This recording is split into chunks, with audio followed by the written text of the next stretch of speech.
the Make, Share, Grow podcast. I'm artist Julie Marriott, and I created this podcast to share behind-the-scenes stories of art, craft, and the creative process.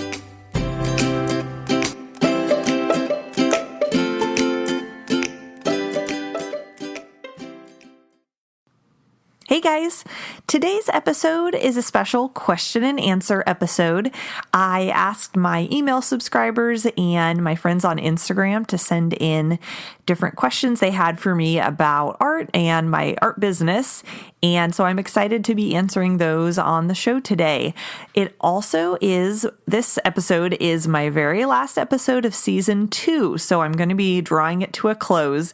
And before I started answering questions, I just wanted to say thank you so much for listening and for all of the really kind shout outs and comments and messages I've received, especially on Instagram from all of you listeners. You've been so sweet, and I'm really glad that the podcast has been inspiring to you in your own creative practices, or even inspiring you to want to start painting, which is really, really cool. So thank you so much for all of your kind words. It really means a lot. And it makes me excited to keep going with the podcast for season 3. I don't have a plan yet for what the format for season 3 will be, if I'm going to keep doing interviews or doing solo shows or a mix, or even what like the focus of the discussion will be. I'm really open. I want to keep it fun, and each season may be a little bit different than the last one. So we'll keep it fresh for me and for you guys. So if you have any ideas, go ahead and send me an email or a message on Instagram. I'm curious what you would like to hear more of. Okay, so I'm going to go ahead and dive into the questions. I got a good number of them, and I broke them into 3 different sections. So the first one is questions about my creative practice. The second section is questions about business. And then the third section is just for fun questions. So I'll answer those last.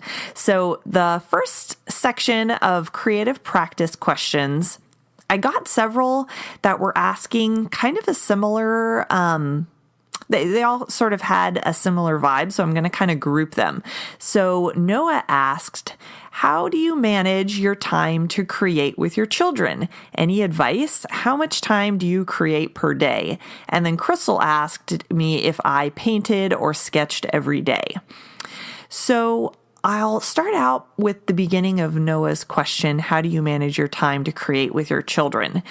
I would say that this is different now that I have had, now that we have 2 children and our youngest is just about 4 months old. So today, my days look a lot different now than they did when I just had like a 3.5-year-old and she was taking nice long naps and I would have bigger chunks of time. Right now, it's looking like a lot of tiny little bits of time all kind of pieced together. It was that way when we just had our one daughter, but she would have longer periods of time where she would nap or she would play on her own. Now with basically a newborn, it's a lot of like shorter little bits of time. So usually it's during her nap times that I'll create, and I will set my other daughter up with something that she can do as well. And so like some sort of project like Play-Doh, or sometimes I'll set her up on the kitchen floor and just have her paint while I'm painting. And that usually goes on for maybe a half an hour. Every once in a while, we'll have a longer stretch or we'll have like little shorter stretches. But honestly, some days I don't do any art at all. Some days I'll just think about like what I want to do the next time that I'm going to be starting, or I'll brainstorm ideas, or I'll just only like post an Instagram photo and write my caption and interact on Instagram. And that will be like my art time for the day. And so it really is kind of different now. I'm just creating a lot more slowly, and that's okay. I know that things will amp up as life evens out and the girls get a little bit older. So right now, I would say I don't paint and sketch every day. I generally will try to like at least 3 or 4 days a week get some painting in, and it's just like little bits and pieces. So now it takes me like 3 weeks to a month to finish one like medium-sized painting, whereas, I could probably do like 2 or 3 in a month if I really pushed myself with just like one child before we had our baby. So it's looking a little bit slower, but that's fine. And as for advice with creating with children, I would say just embrace this, the season that you're in and what you can handle in that season. Often I will think about like, oh, I want to do this really big project, but then I'll kind of think, okay, no, it's not really the right time because I don't have the right amount of space for it, or maybe the space that could fit that painting, the place in our house, I can't really be near the girls while I'm working in my studio. And so doing things that I can manage on the kitchen table while, our baby is napping in her little bassinet and my other daughter is playing or painting or whatnot on the floor. Like I can be right there with both of them and feel like I'm doing a good job at painting and at being a mom. I think it's just important to think of what kind of scale can you create at and what can you do in little bits of time? I can't do something that's really, really time intensive or techniques that require me to, do really long stretches of painting all at the same time. I have to do paintings or sizes that it's okay for me to do little snippets. So for your life, if that just means creating small little paintings in a sketchbook, like a little small sketchbook, and just doing one small page, a couple strokes in it every day to kind of feel like you are still creating and still using your creative gifts while still being a mom, that I would just recommend that. Do whatever scale you can do at that time. Also, I am a big fan of just having my daughter do something independently while I am painting. So she likes to be near me, even if we're not doing the same thing together. So if she's not sleeping, she wants to kind of be doing her project right next to me or near me on the floor. So I will just try to come up with some sort of thing that I know will keep her interested for a long time. So getting really practical, she loves playing with water and ice. She's 4 years old. She loves sitting on a beach towel with a bowl and a cup and a bunch of ice and a bunch of utensils from the kitchen, and she'll just go at it for as long as I will let her. Like she will go for 2 hours playing like that. So she's really good at independent play. So she'll do that, or I have set her up with watercolor paints and markers and cardboard, and I don't care what she does with that stuff. It's all on, some sort of drop cloth. She can soak the markers in water and go crazy and paint. Anything that I know that will take her a while, that she's really interested in, and I just don't get worried about the mess. I will clean up the mess afterwards as long as I get some time to focus on my painting. The other tip I would say is just pick a day that is going to be the art making day. It's really hard with young children to try to get out, get everybody ready to go out, do errands, come home, get them fed, do all the house things, like make dinner, make a meal plan, all of that, and try to do art in the same day. So I will just try to set aside maybe one day we're staying home, and then each time the baby naps, I'm hopping back to the easel and I'm working on stuff. And then while she's awake, we're doing household things or we're all playing together. So just that cuts down on frustration. I think just staying home all day and then just using all the little spare moments that I can to work on a project instead of having a really busy day and then really trying to squeeze art making in, and then maybe it doesn't happen and then I'm frustrated because I was looking forward to it, or the nap times don't align or whatever. So that's my other piece of advice, is just maybe have an art making day, like even just once a week, maybe that is your day that you're really going to focus on making it happen, and having your kids play or, be at a babysitter's or whatnot, so that you have some more dedicated chunks of time. Let's see. So our next question is from Crystal as well. She said, how do you stay inspired through completing a collection when inspiration changes so quickly? So I think this is a really interesting question. Staying inspired through a collection, I think I have to make sure that the concept that I'm working on, like I guess that's the best way I could say it. The concept I'm working on for the collection, that's sort of the theme spanning the whole entire collection, is interesting enough to me that I know that I can keep looking at it from different angles and having different variations to keep me interested through several different pieces. So if I was painting essentially the same image or something very similar each time, that would be hard for me to stay interested. But being that I have like an overarching collection idea, I can kind of go through variations on it. So I'll give you an example. The collection that I'm working on right now, I'm calling my Secret Garden series, and it's just really my florals that I've been painting for a long time, but I am exploring them in a different way. So I'm making them look more like they're growing in a garden bed, and I'm trying some new techniques like drips and splatters and more texture on the canvas, and I'm trying out some new painting tools and materials. So I'm trying out Golden's fluid acrylics for the first time to get more of a drippy texture in some sections of the painting. And I'm also using, what is it called? It's the scraper tool that I have been talking about, or my guests in my interviews have been talking about a lot. I'm blanking on the name right now, but it is, it's the Catalyst tool.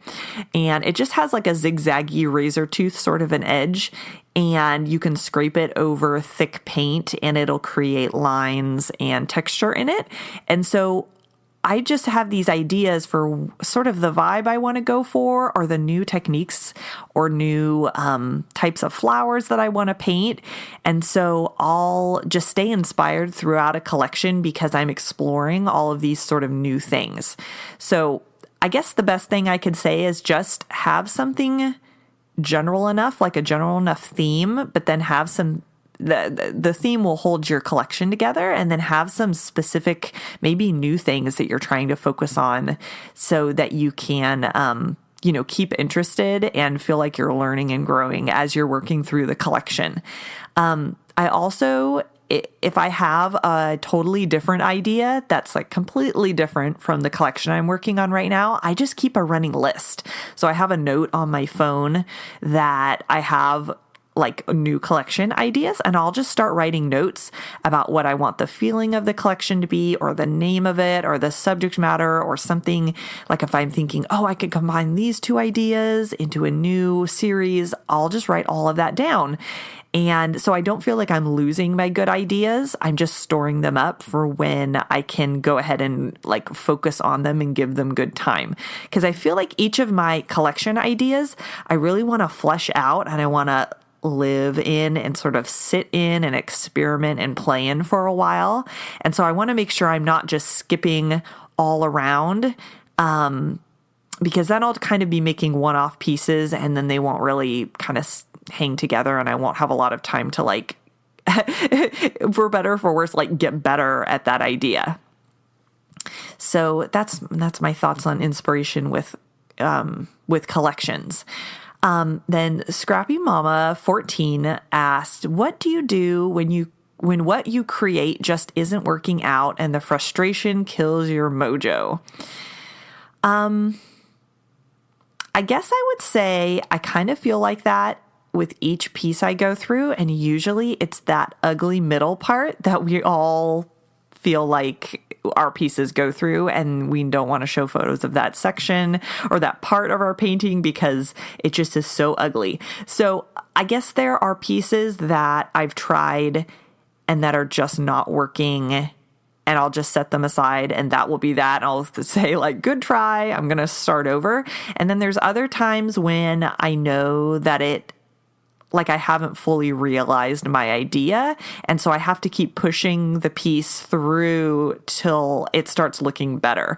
So often I'll get kind of in the middle part of a piece and I'll just be like, oh my gosh, I am not liking this piece at all. It's not appealing to me, but I know it's because not everything I want to be on the canvas is there yet. And it's like half of what I'm imagining is there, and it's just looking really bad because the other half isn't there yet. And then once I push through and add more, and, some things don't work and I have to retry some areas, and maybe paint over some things, I kind of fight my way through it to the other side. And that sounds a lot more like combative and stressful than what I'm really feeling through the piece. It's usually I'm just kind of curious. I'm like, oh, okay, let's keep pushing on and trying out new things. I'm usually not super frustrated when I'm working on something that isn't working out. I'm just like, oh, okay, let's keep trying. And if it really isn't good, then let's just start again. Bummer. Try again next time. So, I guess that's the best advice I have is try to evaluate whether it's time to just start a new piece or whether your piece is just frustrating you because it isn't there yet. If you need to keep pushing through. So yeah, that's my advice on that front. Nita asked, can you describe more about surface design and how you got involved in it? So, with surface design, I got involved in it because let me think. Oh, I knew what it was. So I was in the very beginning way I discovered about surface design is I was in a shop, and there was these beautiful floral decorated journals, and I picked one up and I was like, oh, this is gorgeous. I flipped it over and it actually had an artist's name on the back. And I thought, oh, that's so interesting. It's not a company's name, it's big sort of impersonal brand. It's an actual artist. And I looked the lady up, and she was a surface designer. And so I started researching it. And at that time, I don't feel like there was a lot of surface design education, maybe 3 avenues online for learning about it. And so I got involved with Pattern Observer, and that's run by a gal named Michelle Pfeifus, and she is still out there. She's still running Pattern Observer. It's changed a lot since I've been there, and all for the better. It seems like she has been focusing so much effort on building a really wonderful education site for her students. So with monthly challenges and a membership service and all of that stuff. So she has offerings. And then also Bonnie Christine. I've taken a few of her Skillshare classes, and I would really highly recommend her. She just launched a surface design membership site. I think it's called the it's an immersion course. I forget exactly what the name of it is, but if you Google Bonnie Christine, you can find her. So I would say if you're interested in learning more, both of those sites, Pattern Observer and then Bonnie Christine, if you look them up, they have a lot of information just about free information about surface design, and you can learn so much about what you can do with it as a career. And then they both have really great education on it that you can pay for if you want to go deeper and start learning. But I would just look into them. So you asked, what is surface design? And it's essentially just any sort of surface you can imagine that has a pattern on it. It's created by a surface pattern designer. So those are some really good resources I would recommend you check out. Okay, so we're going to move into the business questions. So there were 3 that were similar. So I'm going to go ahead and read all 3, and then I'll kind of give one big answer to kind of answer these 3 questions. So Payalk asked, how do you get business and commissions? Is it essential to be active on a social network? Crystal asked, where does most of your traffic for sales come from? And Manisha asked, what steps do I need to take in order to market my work? I have opened an Etsy shop to sell art prints. So when I'm talking about where my business and my commissions come from, just generally, my 2 main avenues are from Instagram and from word of mouth, people that I know in person or have found me somehow in person.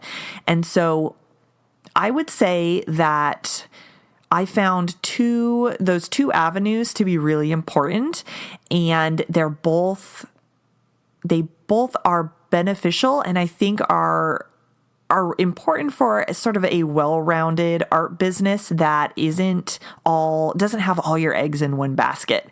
So I've been thinking a lot recently, and honestly, I haven't found the perfect answer for how to not depend on Instagram so much for business. And I think a lot of us do that. If you're a creative and you're on Instagram, it's so easy to pour a ton of time and effort into Instagram and put all of your eggs in the Instagram basket. And then maybe something happens, the algorithm changes, I don't know. It just feels like Instagram could quickly be taken away from you in a blink of an eye if it crashes or all your followers get deleted or, something like that.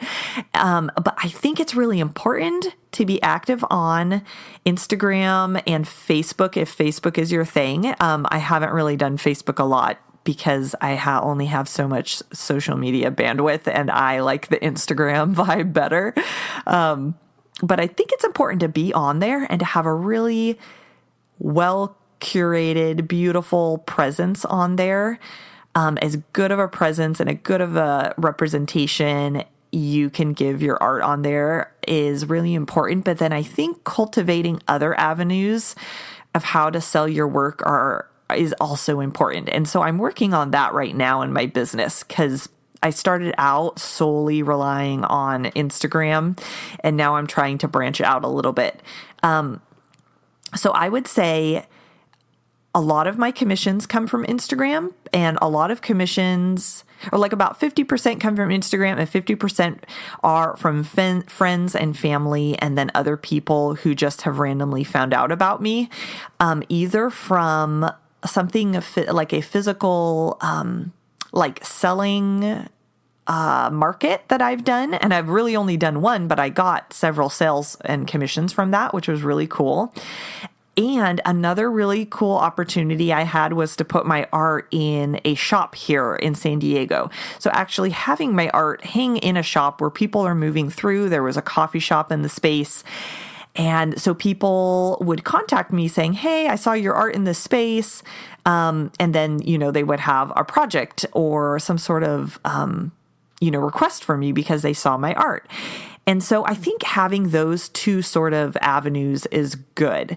And so that's basically where my traffic for my sales and my business and my commissions comes from, is from Instagram, and then just knowing friends and family, and then putting my art somewhere physically where people can see it and then get in contact with me. So I would say if we're talking Instagram, I by no means think that I am an Instagram expert, but a few tips that I would have are: be sure to share your process, which I think is really helpful for helping your followers and your fans get to feel connected to you and your artwork. If you think about like what you would want to see on Instagram, I don't think we want to see only images of finished work. Like beautifully finished images are really nice, but then I think also the process is really important, because that helps people feel like they are part of your creativity. They're getting to know you and your work. They're getting to see it made. They're seeing your love for the making process and your thoughts about making and the time and the steps that go into the finished product. I think that's really important to share. I think it's important to share your thoughts behind your creativity instead of just putting up images and saying like, here's a finished piece, guys, come and buy it. Like, I think sharing more your passion and your excitement and your ideas and your inspiration and how art and your creativity fits into your daily life, just kind of making it a well-rounded story that helps your followers get to know you and get to be connected to your artwork at a level that's more than just, oh, that's beautiful, but I feel connected emotionally to it because I actually know the person who's making it in some way. That is my advice for Instagram is, tell your story, tell the behind the scenes, show behind the scenes, talk about your art, and then just take as good of photos as you can. You have to start somewhere and you're going to get better. And so if you scroll all the way down to the bottom of my Instagram feed, there are some pretty ugly photos down there because I was just doing the best I could. And then I invested in more time and more money into photography and the quality of my photos. I got a better camera. I hired a photographer a couple times to take beautiful studio photos. I spend a lot of time editing my images. I actually import a lot of them into Photoshop on my desktop, edit them, send them back to my phone, think up captions to post. So I invest a lot of time, but I think it's important to give your art as beautiful a representation as you can, because that is a lot of what Instagram is about, is beautiful visuals, but then having the substance to kind of back up the visuals to create a deeper connection with the people who are interested in your work. Okay, so now I'm going to move into the just for fun questions. So Mary Frances asked, what other forms of art do you enjoy? So this was a really interesting question because I had to sit and think really hard about what other art I've actually done in a long time. I have not spent much time on other art forms other than painting in a long time because painting is just what I've spent all of my spare time doing. So I guess I would say maybe not art. I don't really do other art forms, but I do enjoy one-off crafty kind of things.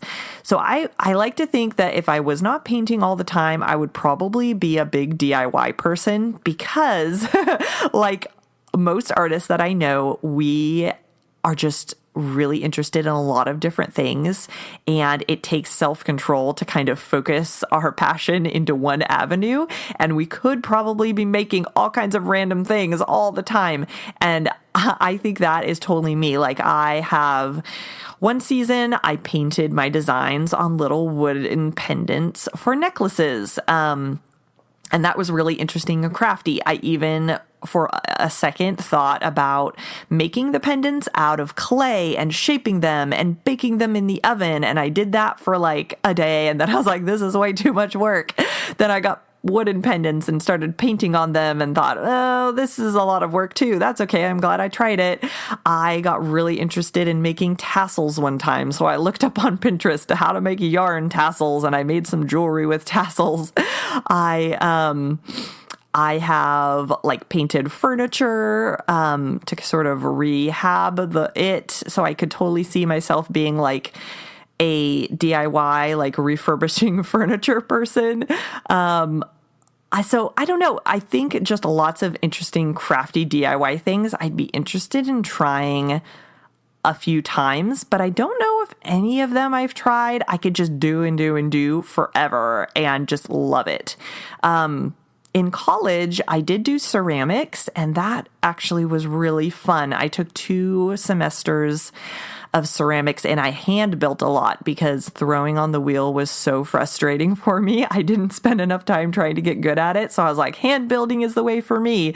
And I did lots of interesting mold making, and so I think, honestly, anything that uses my hands in a really tactile way and I'm sort of manipulating some sort of material is really fun and interesting. So that's a really roundabout answer, but I would say that like all kinds of random crafty things I've tried, but I've never dedicated enough time to really get great at them. I've spent my whole life painting, and I think that is where all of my skill lies now. So the next question, or the last question, is from Emily, and this is a fun one. She asks, what is your most favorite piece you have ever painted and why?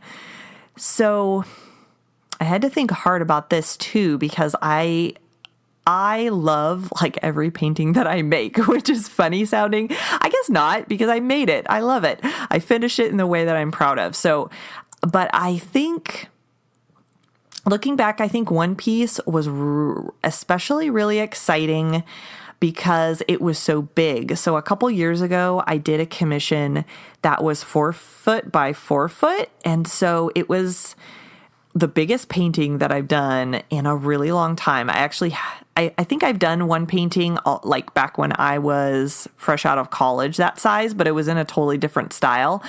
This painting was in my floral style, and you can probably see photos of it sprinkled around on my website and my Instagram account because I love that painting so much.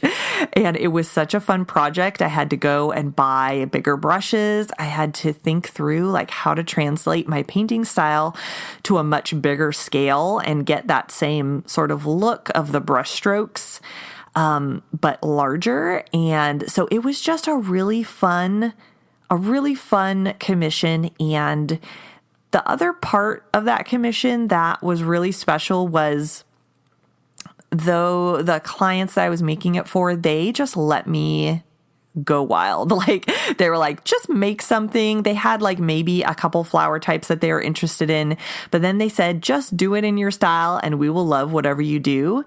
And that is music to my ears. If I could have like every single commission I do have that my clients say that, and a lot of them actually do say that.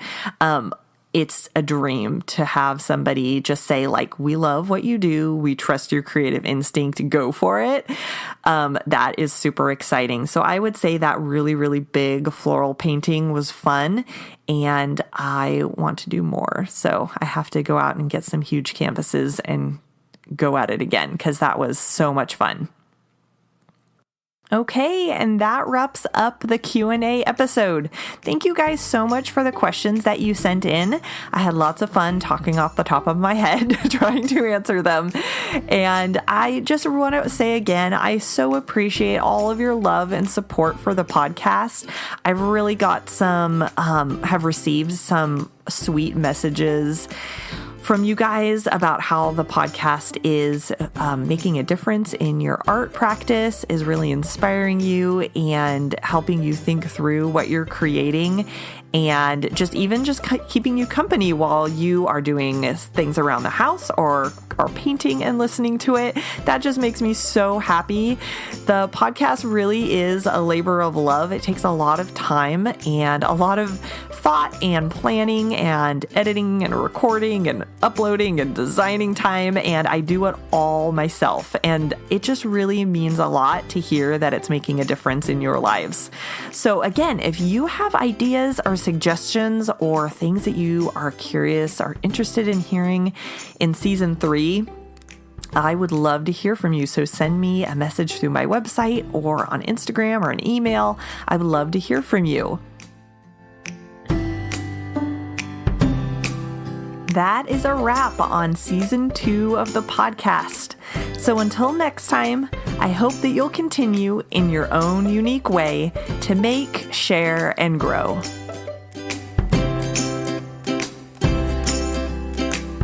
Thanks for listening to Make, Share, Grow. You can keep up with the podcast and my artwork on my website, juliemarriottart.com, and on Instagram at juliemarriottart.